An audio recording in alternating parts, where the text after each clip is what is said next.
السلام علیکم ورحمۃ اللہ۔ محترم میرے ساتھیوں، پیارے ساتھیوں، آخری عشرہ میں اپنے رب کو منا لو، بہت ہی خوبصورت بیان ہے سامعین کرام۔ خطاب فرما رہے ہیں حضرت مولانا شیخ حنیف صاحب کا ایک خوبصورت بیان۔ سامعین کرام ضرور سنیے اور ہمارے اس چینل کو سبسکرائب کیجئے تاکہ نئے نئے بیانات آپ کو سننے کو ملے۔ الحمدللہ رب العالمین والعاقبۃ للمتقین والصلاة والسلام علی اشرف الانبیاء والمرسلین وعلی آلہ وصحبہ اجمعین، اما بعد۔ اعوذ باللہ من الشیطان الرجیم، بسم اللہ الرحمن الرحیم۔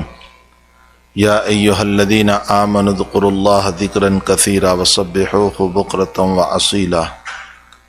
صدق اللہ العظیم۔ بزرگان محترم، معزز بھائی اور دوستو عزیزو،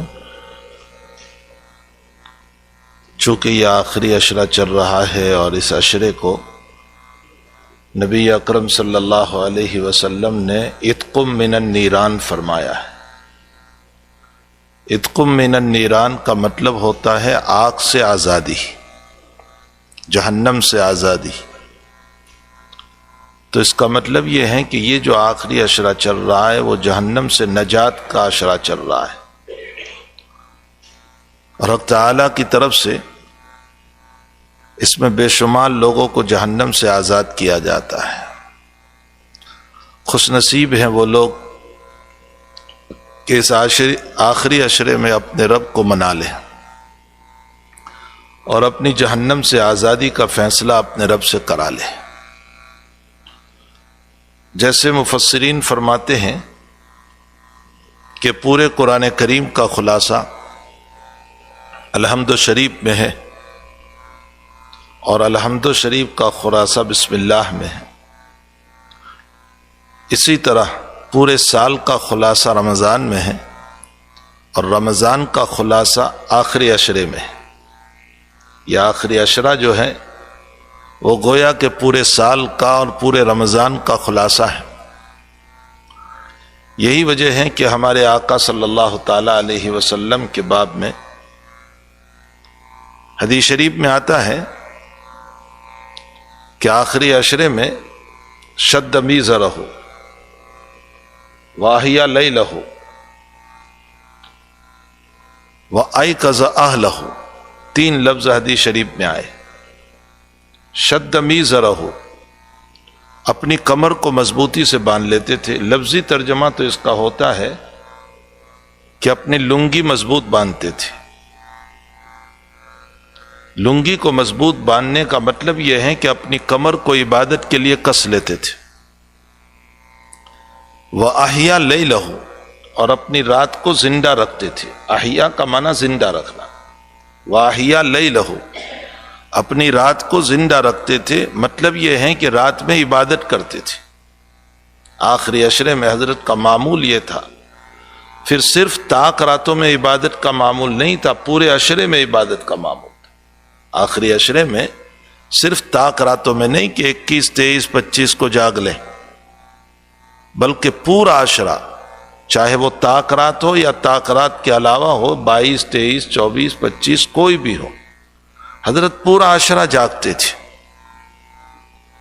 اور تیسری بات ارشاد فرمائی روایت میں، وَأَيْقَظَ أَهْلَهُ، آخری عشرے میں اپنے گھر والوں کو بھی جگاتے تھے۔ جبکہ نبی علیہ الصلوۃ والسلام سال بھر اپنی عورتوں کے باب میں، اپنی بیویوں کے باب میں اتنے شفیق تھے، اتنے شفیق تھے، اتنے رحم کرنے والے تھے کہ حدیث شریف میں آتا ہے قام رویدہ وفتح الباب رویدہ۔ حضرت عائشہ رضی اللہ تعالیٰ عنہ فرماتی ہے قام رویدہ وفتح الباب رویدہ، آپ صلی اللہ علیہ وسلم رات میں جب کھڑے ہوتے تھے تو آہستہ سے کھڑے ہوتے تھے تاکہ بستر پر بیوی کی آنکھ نہ کھل جائے۔ وفتح الباب رویدہ، اور دروازے کو بھی آہستہ کھولتے تھے تاکہ دروازے کی آواز سے بھی بیوی کی آنکھ نہ کھلے۔ جس نبی کی یہ شان ہو کہ سال بھر اپنی بیوی کی نیند خراب نہ ہو اس کا اتنا اہتمام کرتے تھے، وہی نبی آخری عشرے میں جگاتے تھے اپنی بیویوں کو کہ اٹھو اور نماز پڑھو۔ تہجد کے لیے جگاتے تھے، عبادت کے لیے جگاتے تھے، ذکر کے لیے جگاتے تھے۔ تو آخری عشرے میں آپ خود بھی اپنی کمر کس لیتے تھے عبادت کے لیے، رات میں عبادت کرتے تھے، احیا لیلہ وایقظ اہلہ، اپنے گھر والوں کو بھی جگاتے تھے۔ اس حدیث شریف سے یہ معلوم ہو رہا ہے کہ انسان کو چاہیے کہ اپنے آخری عشرے کو بہت اہتمام سے گزارے، بہت اہتمام سے گزارے۔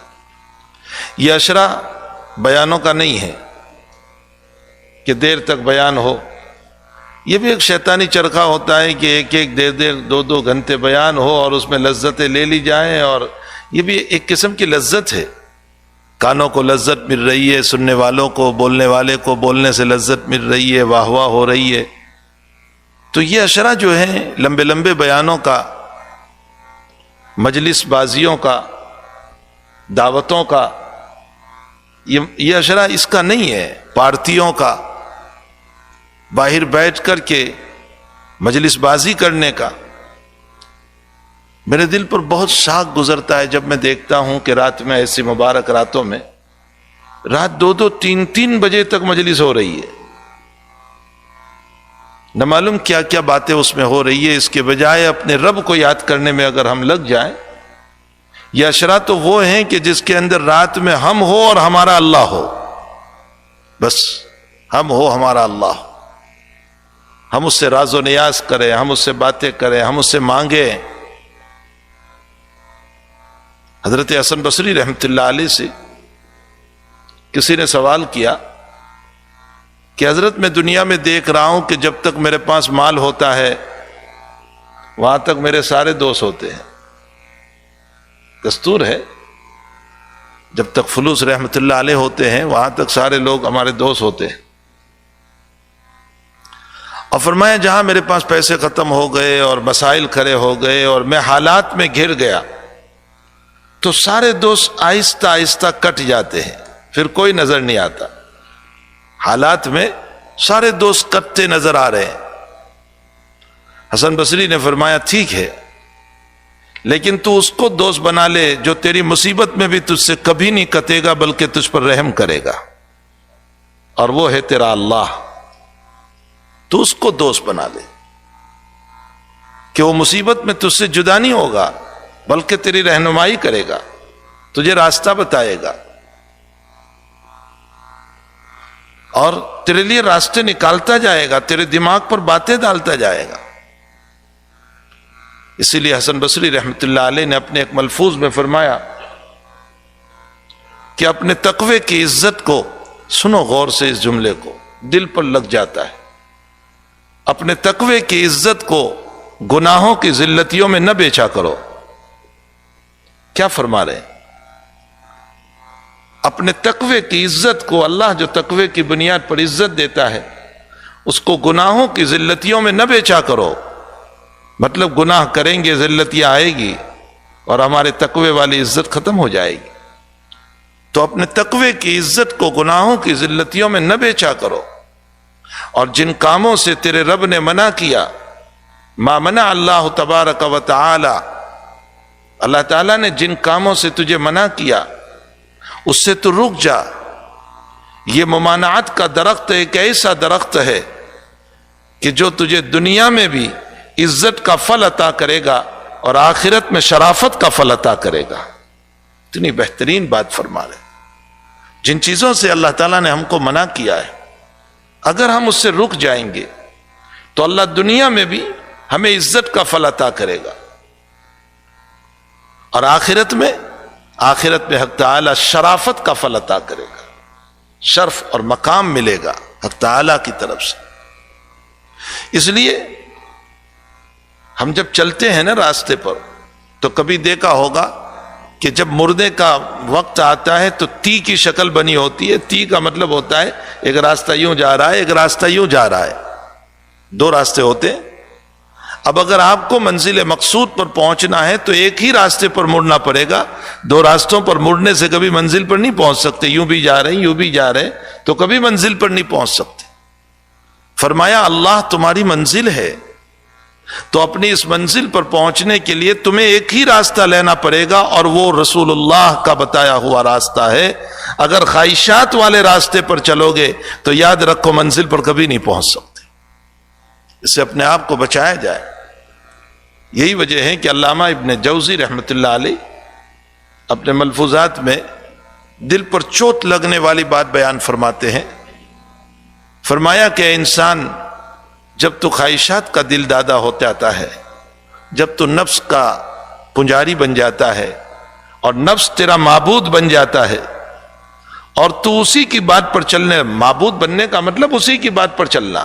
جیسے اللہ ہمارے معبود ہیں, ہم انہی کی بات پر چلتے ہیں. تو نفس جب تیرا معبود بن جاتا ہے اور تو نفس کی پرستش میں لگ جاتا ہے تو پھر تیرا حال یہ ہوتا ہے کہ تو صرف اسی خواہشات کو پوری نہیں کرتا جو تیرے بس اور قوت میں نہیں ہوتی ہے, ورنہ حقیقت یہ ہے کہ تو ساری خواہشات کو پوری کرنے کی کوشش کرتا ہے. بہت سے لوگ کہتے ہیں میں نے یہ کام نہیں کیا.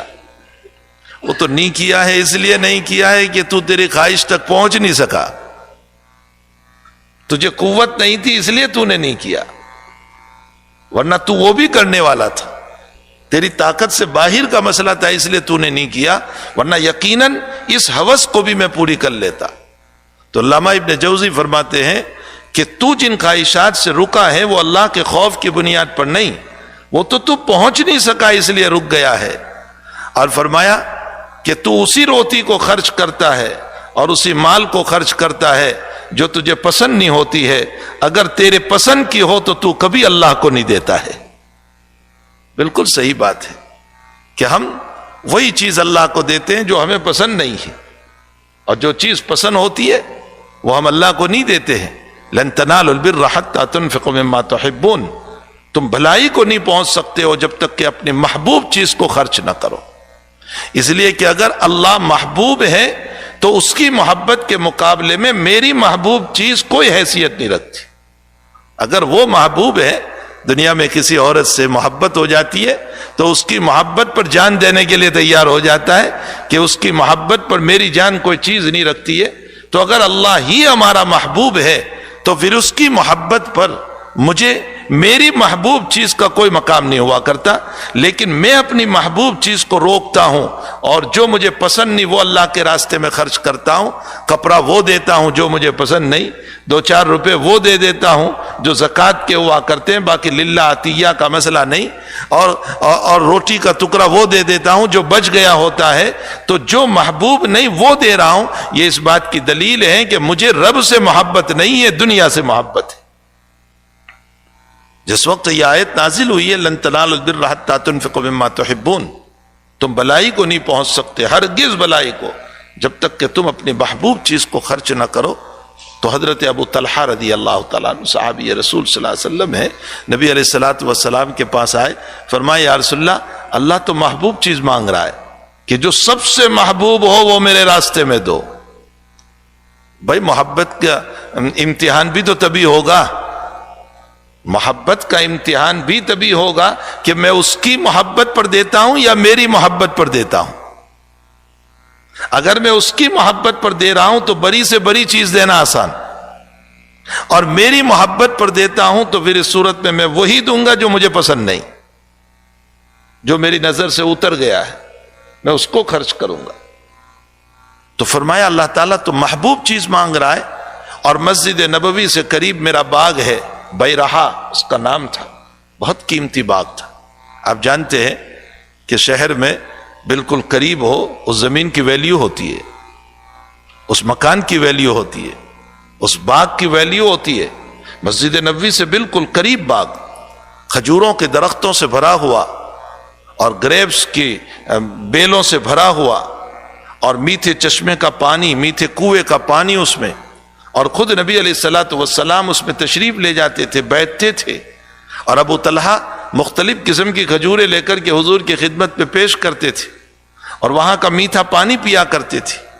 اتنا قیمتی باغ, ہم اور آپ ہوتے تو چونکہ تعویلات کرنے میں ہمارا دروازہ بڑا کھلا ہوا ہوتا ہے، ہم یہ کہتے کہ جی تو چاہتا ہے کہ ہم اس باغ کو دے دیتے، لیکن بڑا متبرک باغ ہے نا، حضور تشریف لاتے تھے اس لیے میں اس کو رہنے دیتا ہوں۔ نفس اندر سے بڑے اچھے انداز میں ہم کو سمجھاتا ہے، بڑے اچھے انداز میں، اس کی تعویلات بڑی عجیب ہوا کرتی ہیں۔ تو ایسا باغ جو بہت پیارا، اور حضرت خود بھی تشریف لے جاتے تھے اس میں، فرمایا یا رسول اللہ، اللہ تعالیٰ تو محبوب چیز مجھ سے مانگ رہا ہے، اور اس سے قیمتی باغ میرے پاس کوئی نہیں، اس سے پیار بھرا، اس سے محبوب میری کوئی چیز نہیں ہے، میں اسی کو اللہ کے راستے میں وقف کرتا ہوں۔ جب اسی کو مانگ رہا ہے اللہ تو میں اسی کو وقف کرتا ہوں۔ حضور پاک صلی اللہ علیہ وسلم نے فرمایا مال رابح، مال رابح، بہت نفع والا مال ہے یہ تو، بہت نفع والا۔ اور دوسری حدیث میں ہے مال رائح، یہ تو بڑا اچھا باغ ہے، بڑا اچھا مال ہے، بڑا اچھا مال ہے۔ پھر آپ صلی اللہ علیہ وسلم نے فرمایا اچھا ایک کام کرو، اپنے رشتہ داروں میں اس کو تقسیم کر دو، مجھے مت دو، یعنی میں تقسیم کروں اس کے بجائے آپ خود اپنے رشتہ داروں میں تقسیم کر دو۔ اسے علماء نے مسئلہ نکالا ہے کہ اپنی زکوٰۃ کے مستحق، اپنے عطیات کے مستحق سب سے اول جو ہے وہ اپنے اقارب اور رشتہ دار ہے، جو غریب ہے، جو مصرف ہے، جو مصداق ہے، جو ضرورت مند ہے، ان پر خرچ کیا جائے، اپنے رشتہ داروں کو دیا جائے، اپنی بہن، اپنے بھائی، اپنے ماموں، اپنے چچا، اپنی خالائیں، اپنی پھوپھیاں، قریب کے رشتہ دار، دور کے رشتہ دار جو غربت کی زندگی گزار رہے ہیں، ان غربت کی زندگی والوں پر اگر وہ مصرف ہے تو اس صورت میں ان پر یہ اپنا مال خرچ کیا جائے، پہلے اقارب، پھر ابائد، یعنی پہلے قریب والے، پھر اس کے بعد دور والے، یہ مسئلہ ہے۔ تو خیر میں یہ کہہ رہا تھا میرے بھائیوں کہ یہ آخری عشرہ جو ہے وہ بہت مبارک عشرہ چل رہا ہے، اس عشرے کے اندر ہم ہو اور ہمارے اللہ ہو، ہمیں اپنے رب کو منانے کی کوشش کرنا چاہیے۔ اسی مناسبت سے میں نے آیت تلاوت کی، یا ایھا الذین آمنوا اذکروا اللہ ذکرا کثیرا، اے ایمان والو اللہ کا خوب ذکر کرو۔ ایک صحابی رضی اللہ تعالیٰ عنہ حضور پاک صلی اللہ علیہ وسلم سے سوال فرماتے ہیں کہ یا رسول اللہ جنت میں میرے درجات کیسے بلند ہوں گے، جنت میں میرے درجات کیسے بلند ہوں گے؟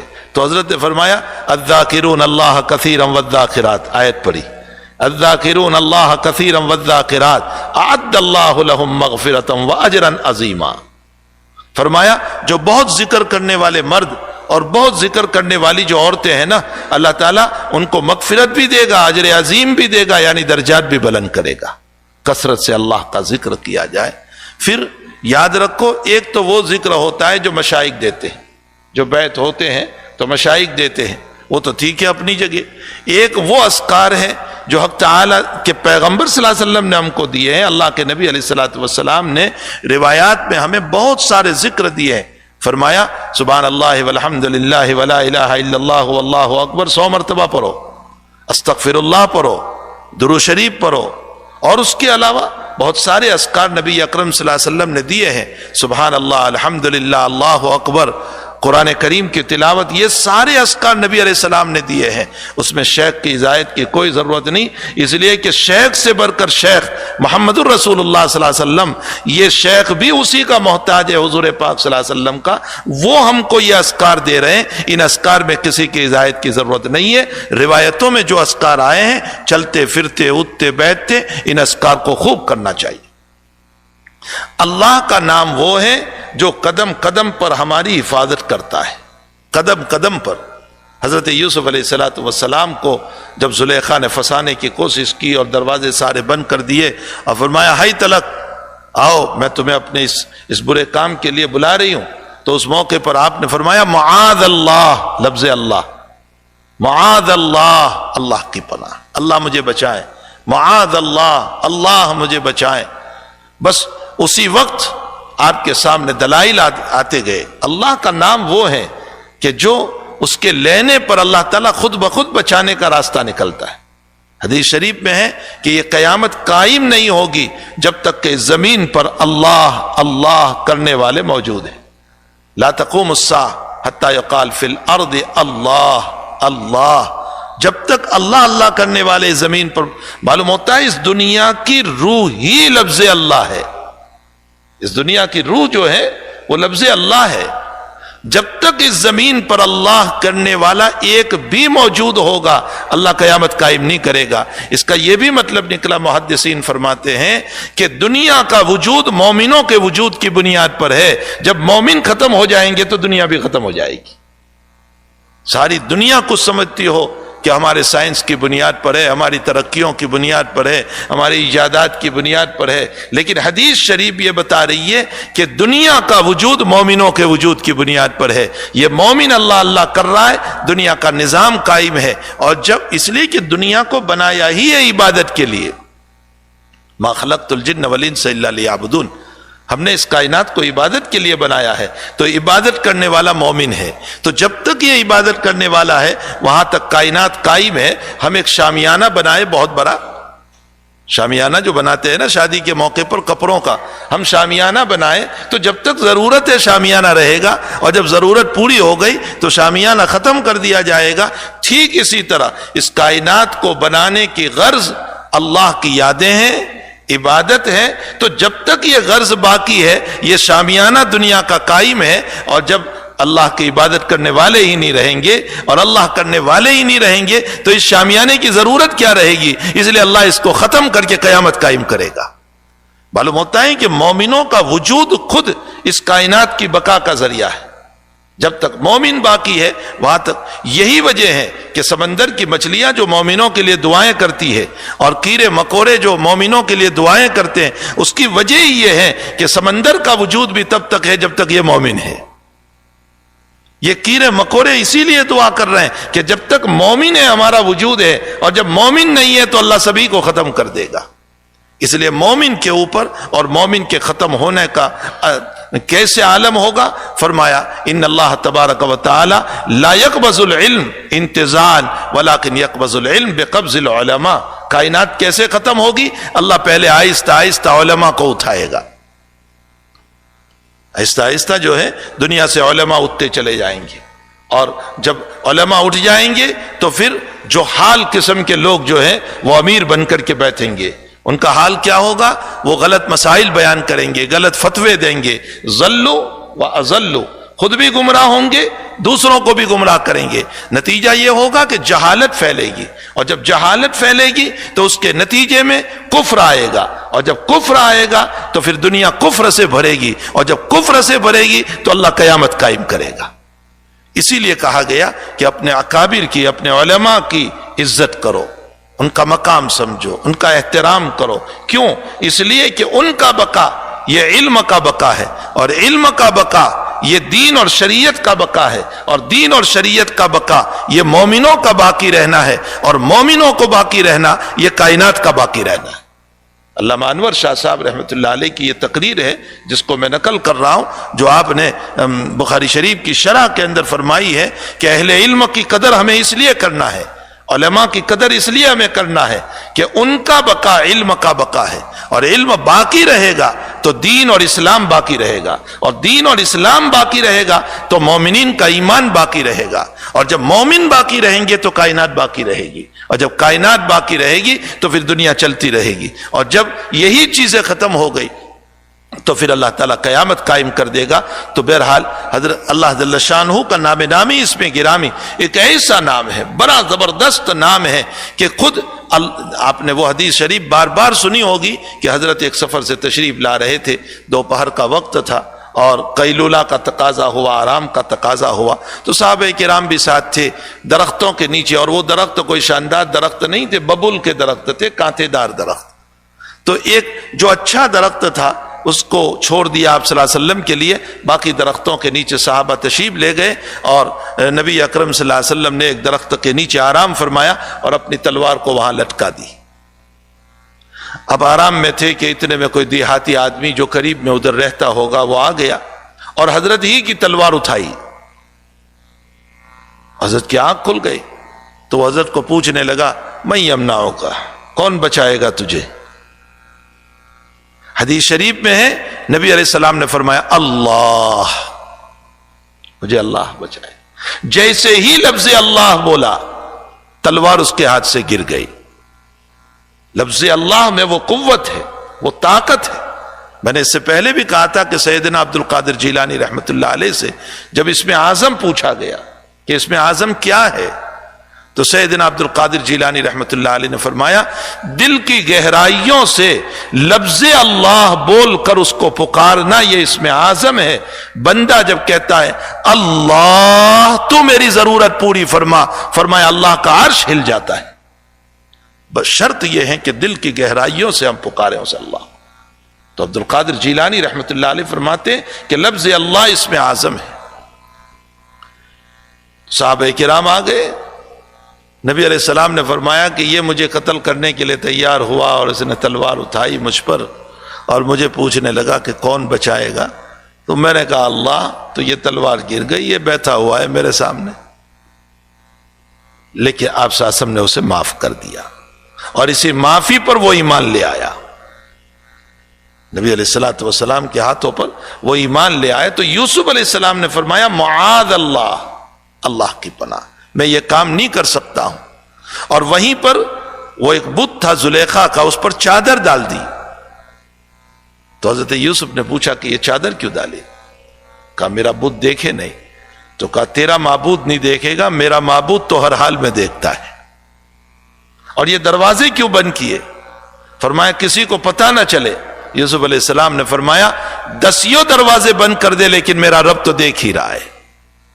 یہ ہے وہ برہان، یہ ہے وہ دلائل، برہان ربی، جو اللہ تعالیٰ نے قرآن میں فرمایا برہان ربی، رب کے برہان اور رب کے دلائل یوسف نے دیکھے، یہ وہ دلائل ہیں۔ اس پر مولانا حفظ الرحمان صاحب سبہاروی رحمۃ اللہ علیہ نے لکھا یہ دلائل حضرت یوسف کو تب نظر آئے جب انہوں نے لفظ اللہ کا تذکرہ کیا۔ معلوم ہوتا ہے کہ لفظ اللہ وہ نام ہے کہ اس کی بنیاد پر اللہ دماغوں کی گرہیں کھول دیتا ہے، اللہ راستے بتاتا ہے۔ تو اللہ کا نام بہت پیارا ہے، اس کا ذکر کیا جائے، اس کا ورد کیا جائے۔ یا ایھا الذین آمنوا اذکروا اللہ ذکرا کثیرا، اے ایمان والو اللہ کا ذکر خوب کرو، چلتے پھرتے اٹھتے بیٹھتے۔ نماز بھی ذکر ہے، اس لیے کہ اس میں قرآن پڑھا جاتا ہے، تسبیحات پڑھی جاتی ہے۔ روزہ بھی ذکر ہے، اس لیے کہ اللہ کو یاد کیا جاتا ہے۔ ساری ہی ذکر ہے جو نبی اکرم صلی اللہ علیہ وسلم نے دیے۔ قرآن کریم میں اللہ تعالیٰ نے ایک بات ارشاد فرمائی وَمَن يَعْشُ عَن ذِكْرِ الرَّحْمَنِ نُقَيِّضْ لَهُ شَيْطَانًا، بہت ڈرانے والی آیت ہے یہ۔ وَمَن يَعْشُ عَن ذِكْرِ الرَّحْمَنِ نُقَيِّضْ لَهُ شَيْطَانًا فَهُوَ لَهُ قَرِينٌ، جو میرے ذکر سے دور رہے گا، اعراض کرے گا، میرے ذکر سے غافل ہو جائے گا، اللہ کہتے ہیں میں اس کو شیطان اس کا ساتھی بنا دوں گا۔ اللہ خود کہہ رہا ہے میں بنا دوں گا، نقیز، تابع کر دوں گا شیطان کو اس کے، فَهُوَ لَهُ قَرِينٌ، بس وہ شیطان، قرین اس کو کہتے ہیں جو ہر وقت ساتھ رہے۔ شیطان ہر وقت پھر ہمارے ساتھ رہے گا۔ جب ہم اللہ کے ذکر سے غافل ہوں گے تو شیطان ہمارا ساتھی ہوگا، اور جب وہ ہر وقت ساتھ رہے گا تو پھر مفسرین فرماتے ہیں کہ خطرہ ہے کہ وہ ایمان سے، موت سے پہلے ایمان ہمارا سلب نہ کر لے۔ بعض بزرگوں نے واقعات لکھے ہیں کہ ایک آدمی کی موت ہو رہی تھی اور اس موت کے موقع پر شیطان اپنے چیلوں سے یوں کہہ رہا تھا لوٹ لو اس کے ایمان کو، یہ آخری وقت ہے، اس کے بعد یہ ہاتھ میں آنے والا نہیں ہے، بس یہ آخری وقت ہے، اس کا ایمان لوٹ۔ تو جب ساری زندگی وہ میرے ساتھ رہے گا تو کیا مجھے ایمان پر باقی رہنے دے گا؟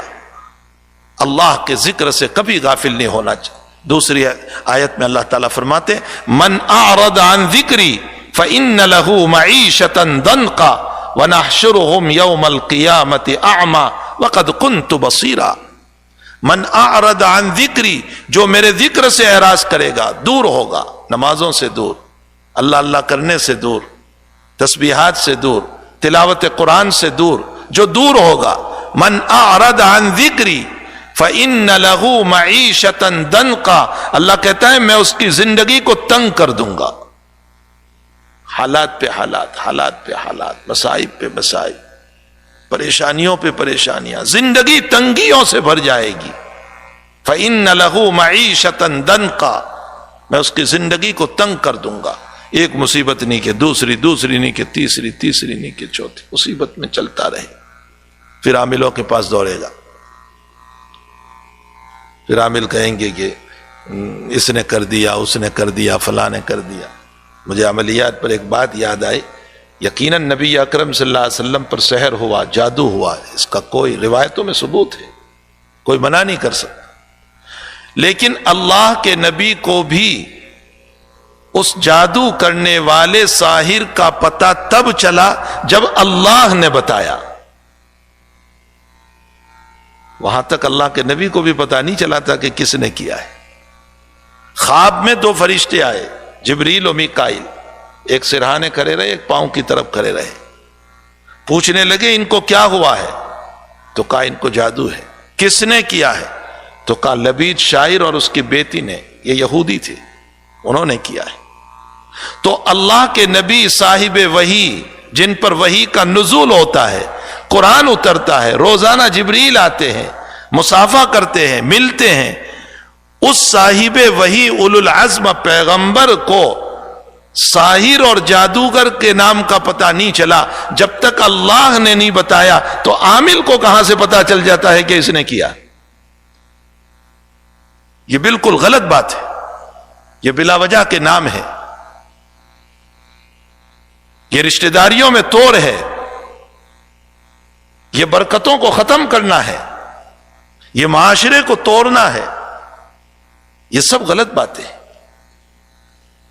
اس لیے حقیقت یہ ہے کہ ہمیں حضور پاک صلی اللہ علیہ وسلم کی مبارک سیرت کو اپنانا چاہیے، آپ کی زندگی کو سمجھنا چاہیے۔ من اعرض عن ذکری، جو میرے ذکر سے اعراض کرے گا، فإن له معیشۃ ضنکا، میں اس کی زندگی کو تنگ کر دوں گا۔ ونحشرهم یوم القیامۃ اعمی، اور ہم ان کو قیامت کے دن بلائنڈ اٹھائیں گے، نابینا، یا تو دلائل سے نابینا ہوگا یا آنکھوں سے نابینا ہوگا۔ تو یہ اللہ سے یوں کہے گا، یہ اللہ میں تو دنیا میں بہت دیکھتا تھا، وقد كنت بصیرا، میں تو بہت دیکھتا تھا۔ تو اللہ کی طرف سے جواب ملے گا، تو نے ساری دنیا کو دیکھا تھا، اپنے رب کو نہیں دیکھا تھا، تو اس سے غافل تھا۔ یہ تیری غفلت کا نتیجہ ہے کہ آج تجھ پر یہ عذاب مارا گیا ہے کہ تجھے بینائی سے اللہ تعالیٰ نے دور کر دیا۔ تو میرے بھائیوں، اللہ تعالیٰ کا ذکر چلتے پھرتے اٹھتے بیٹھتے، اسی لیے نبی علیہ الصلوۃ والسلام نے ہر موقع کی ہم کو دعا سکھائی۔ استنجا میں جاؤ تو دعا، نکلو تو دعا، کھانا کھاؤ تو دعا، کھانے کے بعد کی دعا، دودھ پیو تو دعا، مصافحہ کرو تو دعا، ہر موقع کی دعا سکھائی۔ وہ اسی لیے سکھائی ہے تاکہ مومن ہر وقت رطب اللسان رہے، اللہ کی یادوں میں، اللہ کی یادوں میں لگا رہے، ہر وقت اس کی زبان پر اللہ اللہ رہے، اسی لیے ہمیں دعائیں سکھائی گئی۔ تو اللہ کرے کہ ہم ساری ہی زندگی اللہ کا ذکر کرنے والے ہو، لیکن یہ آخری عشرہ چل رہا ہے، اس کے اندر تو اور بھی زیادہ اللہ کے ذکر کا اہتمام کریں، تسبیحات کا اہتمام کریں، تلاوت قرآن کا اہتمام کریں، نوافل کا اہتمام کریں اور دعاؤں کا اہتمام کریں۔ اللہ ہم سب کو نصیب فرمائے۔ الحمدللہ رب العالمین والعاقبۃ للمتقین، والصلاة والسلام على اشرف الانبیاء والمرسلین وعلى آلہ وصحبہ اجمعین۔ اللہم ربنا آتنا فی الدنیا حسنہ وفی الآخرۃ حسنہ وقنا عذاب النار، وقنا عذاب القبر، وقنا عذاب الحشر، وقنا عذاب الفقر، وقنا عذاب الدین، واحشرنا یوم القیامۃ مع المتقین مع الابرار۔ اللهم ربنا لا تؤاخذنا إن نسينا واخطأنا، ربنا ولا تحمل علينا إصرا كما حملته على الذين من قبلنا، ربنا ولا تحملنا ما لا طاقة لنا به، واعف عنا واغفر لنا وارحمنا، واعف عنا واغفر لنا وارحمنا، واعف عنا واغفر لنا وارحمنا، انت مولانا فانصرنا على القوم الكافرين۔ اللهم ارنا الحق حقا وارزقنا اتباعه، وارنا الباطل باطلا وارزقنا اجتنابه۔ اللهم انا نسألك علما نافعا ورزقا واسعا وعملا متقبلا وشفاء من كل داء۔ اللهم انا نعوذ بك من علم لا ينفع، وقلب لا تخشع، ونفس لا تشبع، ودعاء لا يستجاب له۔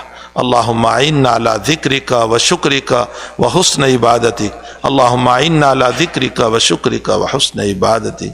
اللهم اشف مرضانا وارحم موتانا، اللهم اشف مرضانا وارحم موتانا، اللہم اشف مرضانا وارحم موتانا اللہم ربنا تقبل منا انک انت السمیع العلیم وتب علینا یا مولانا انک انت التواب الرحیم وصلی اللہ علی نبینا محمد وآلہ وصحبہ اجمعین برحمتک یا ارحم